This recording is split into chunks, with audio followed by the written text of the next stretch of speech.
Doctor Ram, बहुत बहुत नमस्कार यूपीडीएफ के इस थिंक टैंक मंच पे।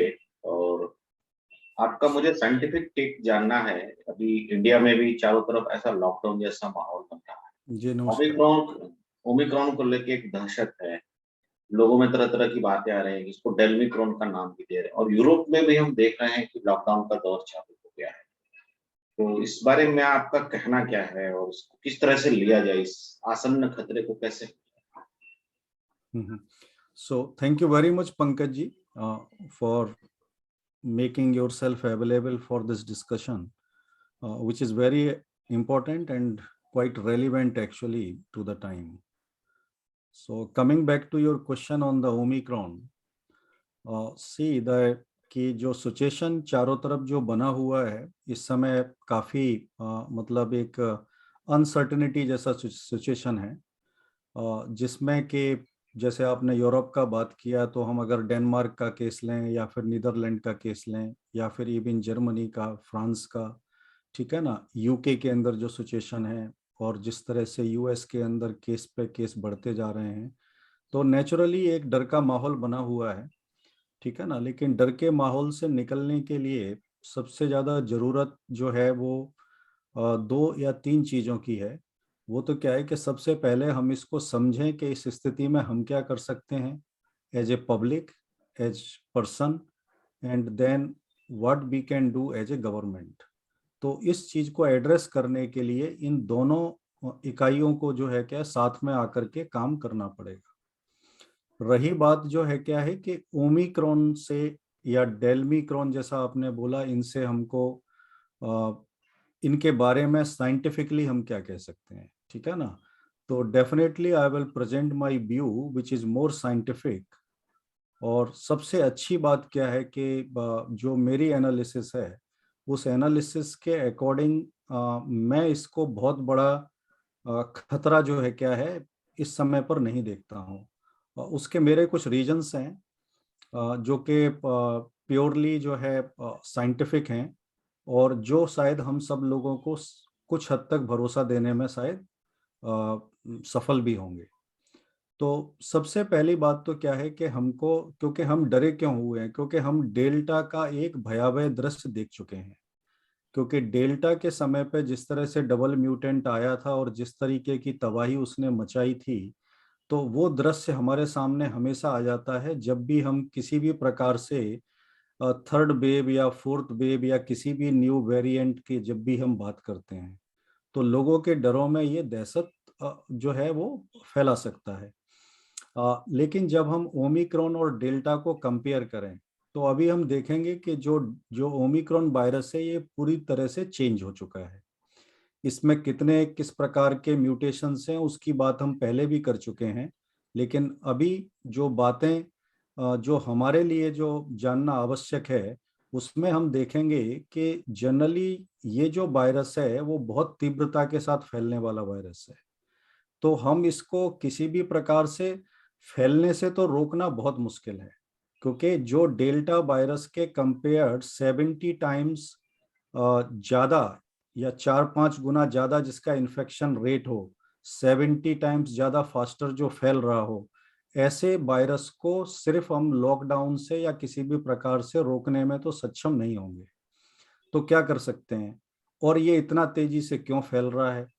क्योंकि जब हम देखेंगे कि जो डेल्टा वायरस जो है वो खास करके उसकी जो इन्फेक्शन साइट होती थी वो एंट्री जरूर लेता था हमारे एयरवेज से या नेसल से या ओरोफेरेंजियल रूट से, ठीक है ना। लेकिन उसका जो मल्टीप्लिकेशन होता था वो ज्यादातर हमारे लंग्स में होता था।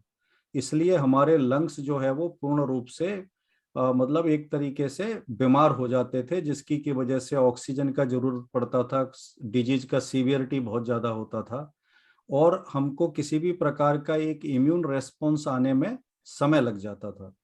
लेकिन जो ओमिक्रॉन जो वायरस है इसका जो साइट ऑफ इन्फेक्शन है वो जनरली हमारे एयरवे हैं। तो एयरवे यानी कि जो श्वास नली से जो नलियां हमारे लंग्स की तरफ चलती हैं उसके शुरू में ही जो पार्ट होता है उसको हम एयरवे बोलते हैं। तो वहां पर जो है क्या है इसका मेनली जो है वो मल्टीप्लिकेशन होता है। और जब वो मल्टीप्लिकेशन हमारे जो है इस एयरवे के अंदर होता है, तो जब भी हम बात करते हैं या कुछ भी करते हैं तो इसके फैलने के चांस ज्यादा हैं, क्योंकि वहां से आसानी से हम इसको थ्रो कर सकते हैं। लेकिन लंग्स में जब होता था तो उतना आसान नहीं होता था। तो ये तो इसके इन्फेक्शन रेट ज्यादा होने का कारण है, ये ज्यादा कंटेजियस है, ठीक है ना। लेकिन इसी के अंदर एक अच्छी बात क्या छुपी हुई है, वो ये है कि ये जो वायरस है वो लंग में कम से कम 10 गुना धीमा रेप्लिकेट करता है। यानी कि हम ये कह सकते हैं, not directly proportionally but we can say कि इस प्रकार का जो ओमिक्रॉन जो वायरस है उससे डिजीज की सीवियरिटी लगभग 10 गुना कम कह सकते हैं हमें, क्या एक क्वालिटेटिव रूप में है क्या, डेल्टा की तुलना में। डेल्टा की तुलना में। और सबसे अच्छी बात क्या है कि जब हम डेल्टा की बात करते थे तो उस समय जो हमारा जो इम्यूनिटी का रेस्पॉन्स होता था वो दो प्रकार से होता था। यानी कि वो रेस्पॉन्स हमको प्लाज्मा लेवल के ऊपर चाहिए था, ब्लड लेवल के ऊपर चाहिए था, जिसमें कि हमारे दो इम्यूनोग्लोब्युलिन बनते हैं जिनको कि हम आईजीएम और आईजीजी बोलते हैं। लेकिन इस केस में क्या है कि ये जो चूंकि ये वायरस हमारे एयरवे के अंदर है, एयरवे इसका साइट ऑफ मल्टीप्लिकेशन है, तो वहां पर जो म्यूकोसल मेम्ब्रेन है, तो आपको ये जान के अच्छा लगेगा कि जो हमारा जो म्यूकोसल जो मेम्ब्रेन है, जो म्यूकोसल जो पार्ट है, ठीक है ना, वो हमारा इम्यूनिटी सिस्टम का सबसे सेंट्रल पार्ट है एक तरीके से। यानी कि इस पार्ट के अंदर जो एक एंटीबॉडी बनता है जिसको हम इम्यूनोग्लोबुलिन आईजीए बोलते हैं, तो ये जो है पूर्ण रूप से इस म्यूकोसल मेम्ब्रेन के अंदर सिक्रिएट होता है। तो इसका एडवांटेज क्या है, इसका एडवांटेज क्या है कि जैसे ही हम इस वायरस के कांटेक्ट में आते हैं, खास करके ओमिक्रॉन के में, तो हमारा आईजीए हमारा तुरंत एक्टिवेटेड हो जाता है। और एक्टिवेट होने की वजह से जो है क्या है, इस वायरस पर तुरंत जो है क्या है हमको काबू करने का मौका मिल जाता है। और उस मौका मिलने की वजह से जो है क्या है, हम इस वायरस से जल्दी निजात भी पा सकते हैं।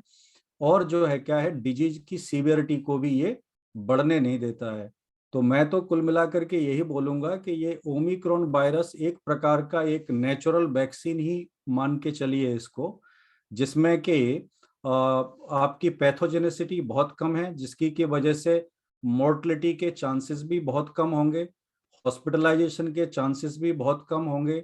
और एक प्रकार से अगर ये वायरस इसी पैथोजेनिटी के साथ में रहा और जिस प्रकार का डेटा इस समय पर दिख रहा है उसी तरीके का डेटा रहा, तो कुल मिलाकर के जो ओमिक्रॉन जो है, it will become a another vaccine, or it can become like another booster dose on top of the vaccination that we are doing. So it is very important, and this is the silver lining in this entire process. So I don't say that we should not be careful, we should be careful, लेकिन डरने की बात नहीं है। और इस प्रकार से हम ओमिक्रॉन को जो है मतलब एक ब्लेसिंग इन डिस्गाइज करके देख सकते हैं। खास करके एक इंडिया जैसे कंट्री के लिए या और भी बड़े कंट्री के लिए, या जिन जगह पे जो है किसी प्रकार से वैक्सीन नहीं पहुंची है, ऐसे कंट्री के लिए जो ओमिक्रॉन जो है, it has come up as a like a natural vaccine. That's what I can think as of now. Doctor साहब, आपकी बातों से ऐसा लग रहा है जैसे आपने बोला ब्लेसिंग इन डिस्गाइज है। तो जैसे पहले होता था कि जब आसुरी प्रवृत्तियां हावी हो जाती थी तो भगवान खुद अवतार लेके आते थे और जो है दुश्मनों का संहार करते थे। जो कोरोना नाम का वायरस है उसको खत्म करने के लिए पृथ्वी से ओमिक्रॉन ने तो, नेचर ने तो नहीं एक अवतार भेजा है ओमिक्रॉन के रूप में कि अब नेचुरल इन्फेक्शन है, जो बूस्टर डोज है, जो वैक्सीन करो और ठीक हो जाए। नेचर का ऑटोमेटिक, मेरा कहने साइंटिफिक टर्म में मेरा कहने का मतलब ये है कि नेचर का एक ऑटोमेटिक प्रोसेस तो नहीं है ये। आपको इस तरीके से आप रख सकते हो इसको, है क्या है, लेकिन मैं इसको इस तरह से एक्सप्लेन करूंगा कि डेफिनेटली जो आप बोलना चाह रहे हो काम तो वही हो रहा है, ठीक है ना। तो अवतार ही आपने है ये, इसको काम ओमिक्रॉन वही जो हो रहा है, क्योंकि पहले क्या था कि हमारे जो ये जो इन्फेक्शन है ओमिक्रॉन का, वो अपर रेस्पिरेटरी ट्रैक्ट में है। अपर रेस्पिरेटरी ट्रैक्ट का मतलब है जो हम एयरवेज का बात कर रहे हैं। एयरवेज के अंदर इस पूरी प्रोसेस से लड़ने के लिए हमारे पास 3 सिक्योरिटी गार्ड हैं, ठीक है ना। एक है IgA जो कि हमारे अपर रेस्पिरेटरी ट्रैक्ट में बैठा हुआ है। दो सिक्योरिटी गार्ड और हैं जिनको कि हम बोलते हैं IgM और IgG। अब IgM और IgG ये इनका सामना होता है ब्लड के लेवल के ऊपर। तो जब हम किसी को वैक्सीनेट करते हैं तो ये जो वैक्सीन जो है वो एंटीबॉडी बनाती है, IgM बनाती है पहले, उसके बाद IgG बनाती है, ठीक है ना। तो ये ब्लड के स्तर पे ये काम होता है, प्लाज्मा के स्तर पे ये काम होता है। तो पहले जो है हम IgA का हमको बेनिफिट नहीं था ज्यादा, है क्या, क्यों बेनिफिट नहीं था? क्योंकि हमारा जो जो डेल्टा वायरस था वो तो लंग्स के अंदर चला गया, तो लंग्स के अंदर जाकर के वहां पर वो रेप्लिकेट कर रहा था। लेकिन अब जैसे ही ये वायरस ओमिक्रॉन आया तो हमारा IgA तो जो सिक्योरिटी गार्ड है वो पहले से रेडी है, वो है क्या, उसको कहीं बनने में समय नहीं लग रहा है। तो जिस समय पर हमको वायरस का अटैक हुआ उसी समय पर IgA भी वहां पर उसको न्यूट्रलाइज करने के लिए तैयार बैठा हुआ है। तो इसमें समय लूज नहीं हो रहा है इसके अंदर, है क्या है। आप जाने अनजाने में आपका जो इम्यून सिस्टम है that is already triggered the moment you have the infection. और चूंकि हम म्यूकोसल कंपोनेंट का बात कर रहे हैं, म्यूकस मेम्ब्रेन का बात कर रहे हैं, और म्यूकस मेम्ब्रेन के अंदर प्रीडोमिनेंटली IgA प्रोड्यूस होता है। तो जैसा हमको पता है कि पहले भी क्या होता था कि यदि आपको सही समय सही अपॉर्चुनिटी विंडो में ट्रीटमेंट मिल गया तो कोई दिक्कत नहीं है। लेकिन कभी कभी हम क्या होते थे कि हम अपने किन्हीं कारणों की वजह से सही समय पर ट्रीटमेंट लेने में चूक कर जाते थे। लेकिन अभी क्या हो रहा है कि हम चाहे चाह रहे हैं या नहीं चाह रहे हैं, हमारा ट्रीटमेंट उसी समय शुरू हो गया जिस समय इन्फेक्शन हुआ।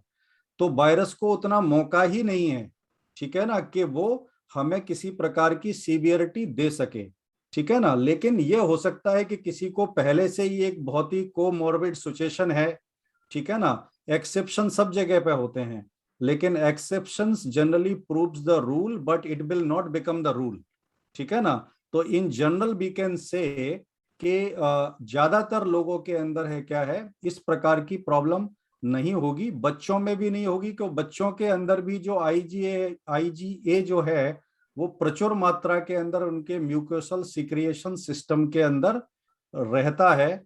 तो इसलिए बच्चों के संदर्भ में या बाकी लोगों के संदर्भ में हमको ज्यादा घबराने की जरूरत नहीं है, खास करके ओमिक्रॉन को लेकर के। मतलब डॉक्टर साहब ये जो ओमिक्रॉन है, जो एक सिक्योरिटी गार्ड जो है हमारी बॉडी में सोया हुआ था IgA करके, उसको भी जगा देता है। तो मतलब बॉडी की इम्यून सिस्टम का जो पूरा सिक्योरिटी प्रोसेस है ड्यू टू ओमिक्रॉन कंप्लीट हो गया। हमने जो वैक्सीन लगाया था उस वैक्सीन ने 3 जो हमारे चौकीदार थे IgG और IgM को तो जगाया, लेकिन IgA को वो वैक्सीन नहीं जगा रहा था। हाँ। ओमिक्रॉन ने आके IgA को भी जगा दिया। मतलब अब हमारे शरीर के जो तीनों इम्यून के चौकीदार हैं जग गए। यानी हम जो है बिकॉज ऑफ ओमिक्रॉन अब इस वायरस से बेहतर तरीके से लड़ पाएंगे। इसीलिए मैं बोल रहा था कि ये एक तरह से अवतार ही है, इसने एक सोए हुए चौकीदार को जगा दिया। तो इस तरह से मतलब इसको ले सकते हैं क्या? हाँ, definitely. Security process complete, because of Omicron security process body का कंप्लीट हो गया। हाँ, अभी आप ऐसे ही है कि जैसे आपका घर है, आपके गेट के ऊपर अच्छा सिक्योरिटी है, ठीक है ना, लेकिन वो सिक्योरिटी अभी तक किसी काम की नहीं थी क्योंकि पहले चोरी वहां पर नहीं हो रही थी, ठीक है ना। वो डायरेक्टली जो है क्या है 1 स्टेप बाद में हो रहा था सारा काम, है क्या है। अभी क्या है कि आप गेट से ही भगा दे रहे हो या गेट से ही आप अपने अटैक शुरू कर सकते हो, लड़ सकते हो, न्यूट्रलाइज कर सकते हो। So that is the advantage we have because of this new mutations in the Omicron virus itself. Thank you doctor साहब। मतलब ओमिक्रॉन ने हमारे बॉडी के सिक्योरिटी सिस्टम को कंप्लीट करने के लिए एक तरह से ओमिक्रॉन को हम समझ सकते हैं।